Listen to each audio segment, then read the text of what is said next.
welcome back to our channel, The Oversharing Mum.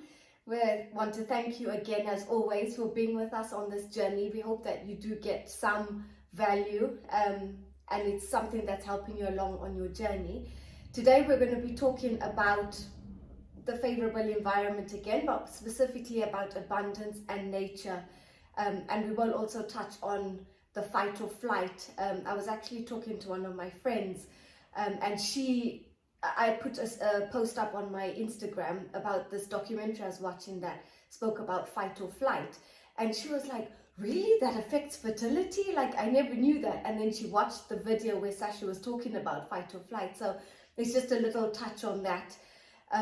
Because it's something I watched and I found it really interesting. So because as we were saying, this state of abundance is so important, and abundance again is not something where you're overdoing things. It just means where, like, if we're talking about food or dieting, if we're dieting, then body goes into starvation mode, and once our brain and body it's basically perceived as famine, and therefore not a favorable environment. So this is not a great time to get pregnant. But the fight or flight, it's like, if you really break things down into this to the simplest form of it all, then the choice is, it's either a favorable environment or it's a fight or flight state. And so unfortunately, the way that we live, we do create too much stress and we do worry a lot of things, and all of those, and that's why we want to dig deeper, and that's why we mentioned the food, for example.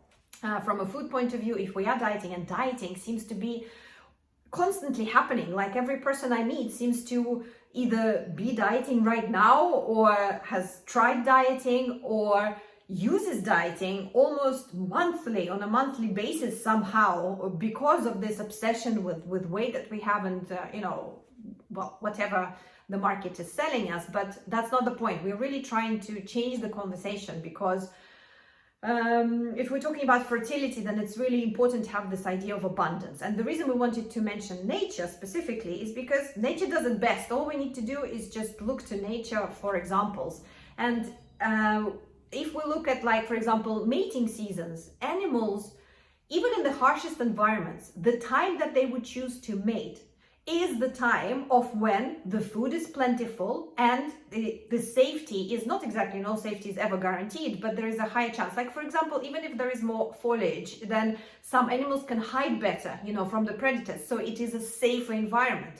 It might still not be safe, but it's certainly safer. And so all of these aspects, then they create this state of abundance, and that's when everything, the body and the mind, everything starts opening up and saying, this is the time to reproduce, because everything is fine.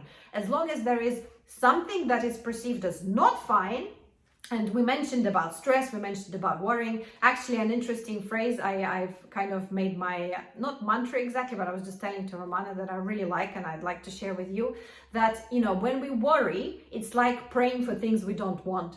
So by worrying, we're also creating this state of uncertainty, and therefore, again, this doesn't help with the favorable environment. So we are trying to kind of drum this in, because as soon as we get to a state when we are calm, when we are relaxed, when we are fed, and again, this is not about overdoing anything. Overdoing anything is more linked to greed than abundance. Abundance just kind of signals safety, it signals comfort, it signals that, okay, it's time for progress, actually. And having a child is a form of progress. It's a form of moving on. It's passing on information, passing on your genes, and the best time to pass on your genes if everything else is okay and kind of taken care of. Is there anything else we wanted to mention specifically? I watched another thing that was on TV that was talking about calories and stuff. So it says, like, how you get those the healthy fruit juices where it's got all the vitamins. Supposedly healthy. Yeah, it's got all the vitamins, and I think they are fine, but they do have specific measurements on them. So whereas you buy those bottles, right, and you drink the whole thing, it actually has a measurement where you're only meant to drink half of that bottle at a time, and that's what you need. Because when you overdo it, then it's not, even if it's healthy, it then becomes unhealthy. Oh yeah, because that's an interesting thing you were telling me. Yeah, once you overdo with anything, even Yeah, if something good or good, bad. say vitamin C, we know it's amazing. It has such great, it does great things for our Yeah. immune system, but also for collagen production, all sorts of stuff. But if you overdo it, then it also becomes dangerous. In fact, Yeah. even water can be dangerous. Yeah. You know, there is a certain amount of liquid that our kidneys can process. So that's hence drowning. Like if you're literally drowning yourself, then there is kidney failure. So everything, we will be talking a lot more about actual measures, about, you know, how to actually, you know, how many of particular antioxidant we would need to have. And that's, you know, we will be addressing in a lot more detail. And that's part of the challenge as well, because we will be addressing all of those things with more specific measures and actual, you know, real examples that you can try for yourself and it's experience. not been left for you to figure out. We're literally giving you everything that you need, which I think is something that works for me. Like, I don't want to figure out stuff on my own. Sometimes I do, but if there's something I'm specifically looking to achieve and you're going somewhere for that, I want to get that. I don't want information. So yeah. I also wanted to mention a really interesting thing about the fight or flight. There was a while ago, I've read a really interesting article about how our bodies are so clever and how this whole self-preservation works, that a lady, when she was in labor already, there was some sort of situation, something has happened, and basically what they've discovered is that her labor stopped because she needed to, you know, to survive, she needs to flee, she needed to get away, she needed to be somewhere, whatever. But the most important thing is even labor stopped. That is dangerous, really, for both the baby and the mother. However, this was a priority, and so like our bodies are so absolutely incredible. And then of course labor had to resume. But what's really interesting about that, another connection to make, and we will be talking about once you do get pregnant, you know, and then it will come to the point of giving birth. A really interesting thing to remember is that when we're giving birth, when that process in being pregnant, it's all primitive brain stuff. So, and I'm not saying it, you know, there is a certain part of our brain which is just pure nature, that just instincts, you know, it just relates to that.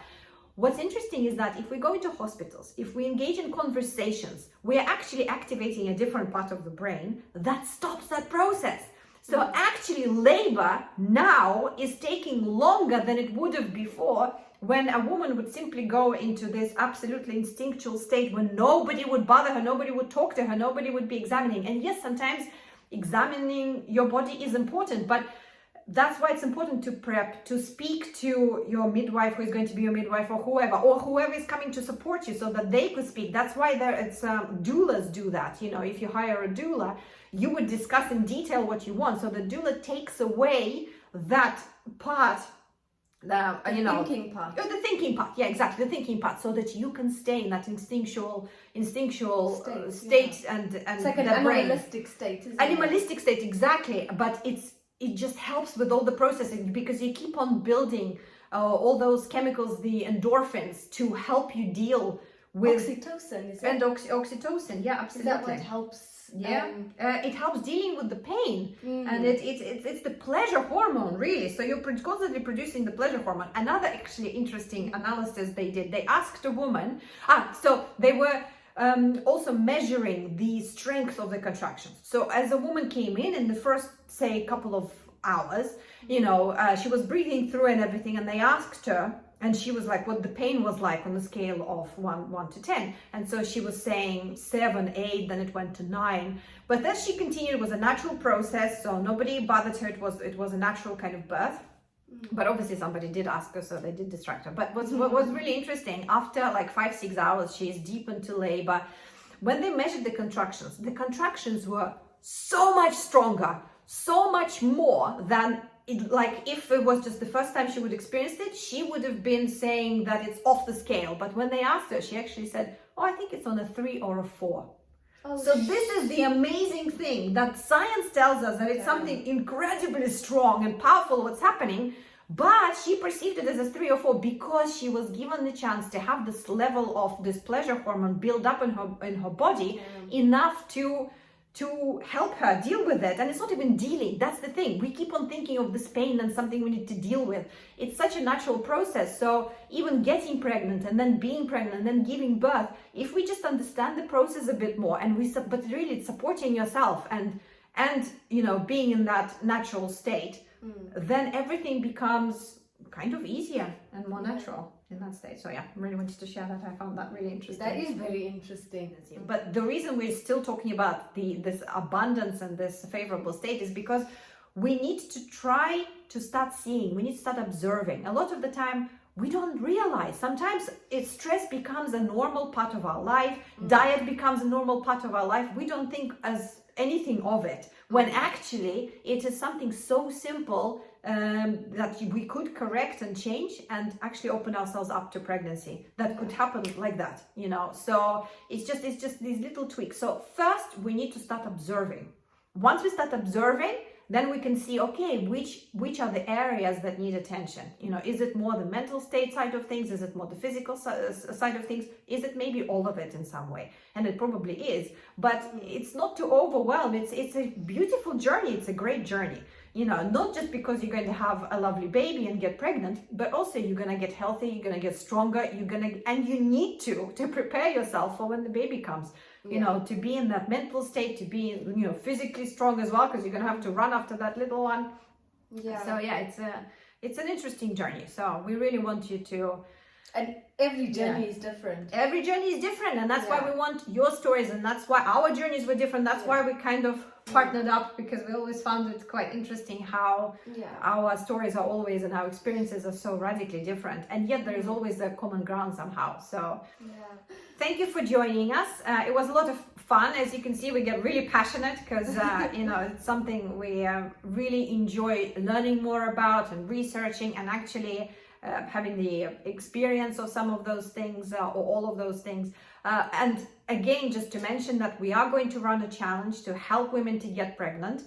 The challenge is this really exciting project we're working on that we will start mid-January. So you'll probably see some emails from us, or if you're signed up. If not, please sign up, then you will find out, and we will keep on mentioning it. But the challenge will really try to sort of give a bit more detail and more guidance, and the actual challenge to complete for accountability and that sort of thing. So once again, thank you for joining us, and keep your eyes open for the challenge, and we hope to see you next week and on the challenge. Yes, please like and subscribe, and we will see you next week. Bye. Bye.